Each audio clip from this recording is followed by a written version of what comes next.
নমস্কার বন্ধুরা, স্বাগত জানাচ্ছি বানানি কিচেনে। আজকে আমি এই ওলের ডাঁটা রান্না করবো। অনেক বড় একটা ওলের ডাঁটা নিয়ে আসলাম বাগান থেকে কেটে, সাথে এই যে আর একটা আছে ছোট। এই দুটো ডাঁটা আজকে আমি পার্শে মাছ রান্না করবো, এই জন্য নিয়ে আসলাম।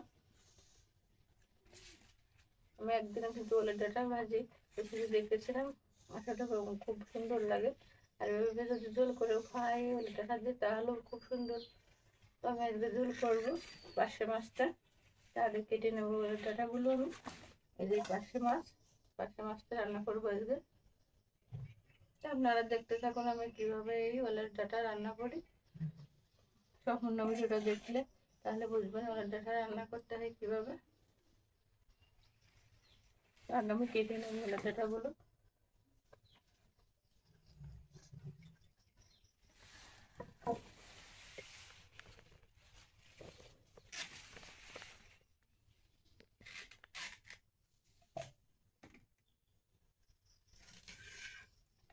এই যে ওলের ডাঁটার উপরে যে ছাল, এটা এভাবে বটি দিয়ে দিয়ে ছেড়ে ফেলতে হবে।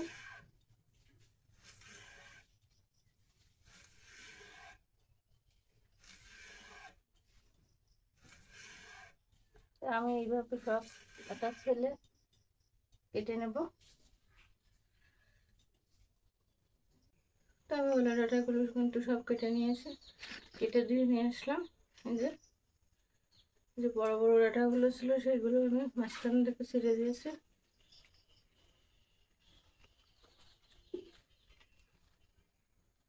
আর যেগুলো সেগুন আস্তে আস্তে আছে, এটা এখন রান্না করব।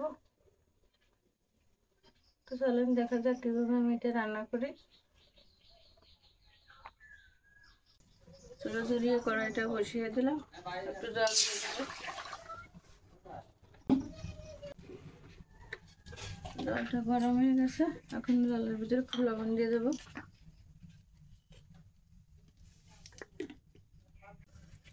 লবণ দিয়ে আমি ওলের ডাঁটাগুলো দিয়ে দেবো।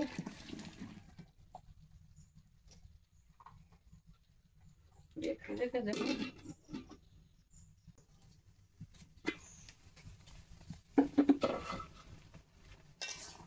জলটা কিন্তু ভালো করে ফুটে গেছে। এবার ওলের ডাঁটাটা আমি নেড়ে করে নামিয়ে নেবো। একটু গরম জলের লবণ দেবে, ডাঁটাটা ভাবিয়ে নিলাম, তাহলে গলা ধরা গেলে আবার একটু গলা ধরার ভয় আছে, জন্য আমি ফেললাম। এভাবে ফেলাও লাগে না। ডাঁটাটা নামিয়ে আমি কড়াইটা আবার স্লোর উপর দিয়ে দিলাম। আমি তেল দিয়ে দেবো।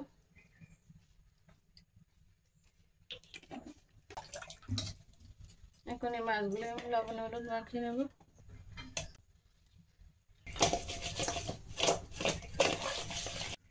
মাছে আমি লবণ হলুদ মাখিয়ে নিলাম। এখন মাছগুলো ভেজে নেব। তেলটা গরম হয়ে গেছে, মাছগুলো দিয়ে দেবো।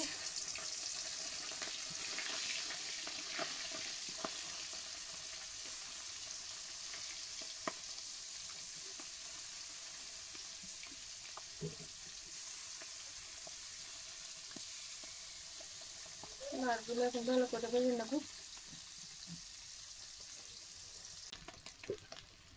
মাছগুলো কিন্তু ভাজা হয়ে গেছে।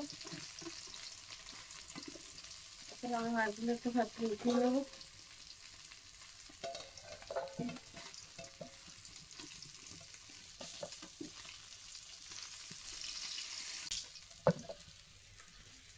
মাছগুলো উঠিয়ে নিয়ে মানে কড়াইতে আমি ওলের ডাঁটাগুলো দিয়ে ভালো করে ভেজে নেব।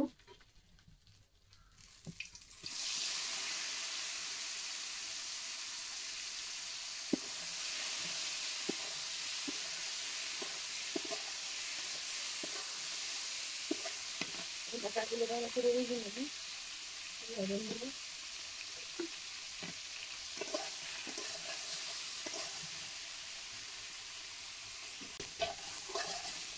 ওলের ডাঁটাগুলো কিন্তু ভালো করে ভাজা হয়ে গেছে। এখন আমি এই ওলের ডাঁটার উপরে একটু হলুদ দিয়ে দেবো।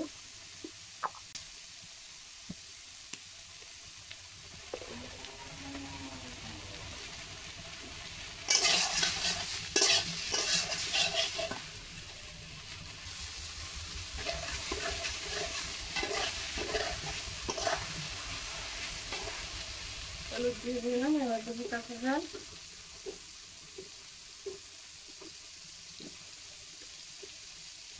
দিয়ে দিলাম কাঁচা মশলা,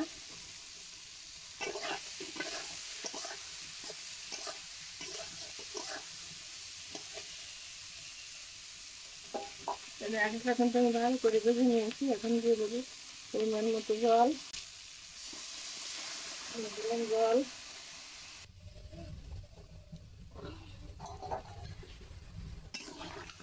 পরিমাণ মতো জল দিলাম, দিয়ে এখন ঢেকে দেবো।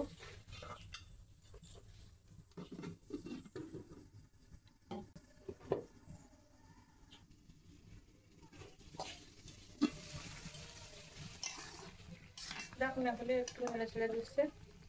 কাঁটাটা একটু নরম হতে এখনো বাকি আছে, একটু নরম হয়ে গেলে তখন মাছগুলো দিয়ে দেবো, তার একটু ঢেকে দেবো। এখন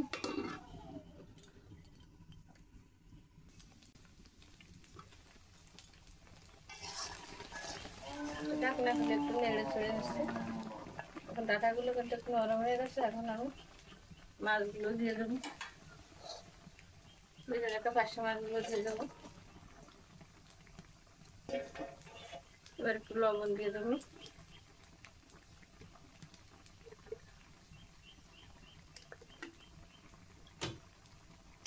দিয়ে নেড়ে ছেড়ে আবার দেখে দেবো।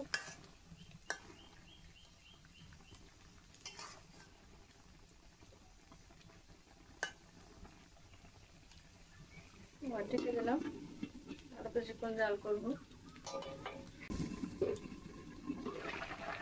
ঢাকনা খুলে একটু নেড়ে ছেড়ে দিচ্ছি।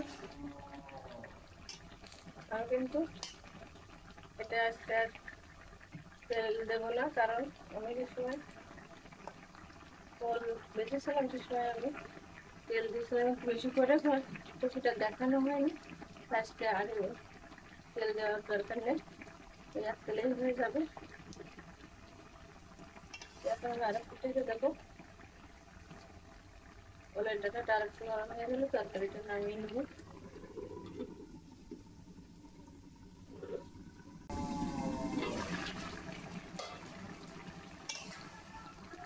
এখন কিন্তু তরকারিটা হয়ে গেছে। এখন আমি নামাবো। তার আগে আমি ভিতরে একটু জিরে গুঁড়ো দেবো, ধনে গুঁড়ো,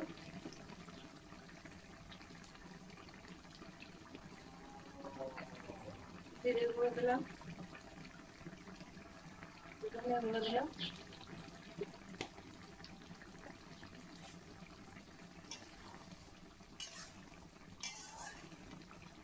তরকারিটা এখন নামিয়ে নেবো।